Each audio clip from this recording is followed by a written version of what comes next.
আজকে breaking news, Shakib অপুর জন্য আমিরা একটি বাড়ি কিনেছে, এমনটাই বললেন ঢালিউড সুপারস্টার সাকিব খান। এবং সেখানেই স্থায়ী ঠিকানা হতে যাচ্ছে এই দম্পতি।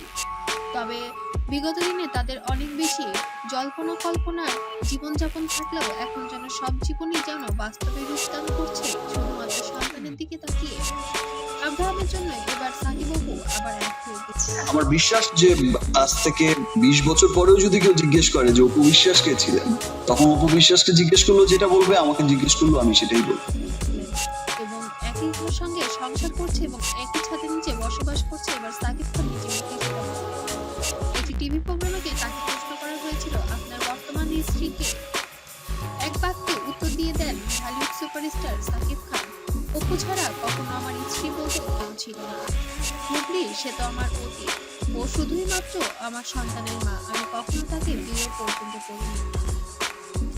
তবে অপু একটি সংসারী মেয়ে এবং আমার সংসার, আমার ক্যারিয়ারকে ধরে রাখার মূল কারিগর। অপুকে আমি অনেক বেশি ভালোবাসি অপু বিশ্বাসকে দিয়ে সে একবার দেখা আমার এবং ওর ওপর আমার অনেক কৃতজ্ঞতা বোধ আছে, কারণ আমার ক্যারিয়ারের আজ এই পর্যায়ে শুধু ওর মাত্রই এসে পেরেছি। বিচ্ছেদের 6 বছর পরে এসে সাকিবের সঙ্গে পুনরায় সম্পর্ক শুরু করেছিলেন চিত্রনায়ক অপু বিশ্বাস। সংগীত ধোঁয়াশা উড়িয়ে দিয়ে সবটা নিজে মুখে প্রকাশ করলেন এই চিত্রনায়িকা।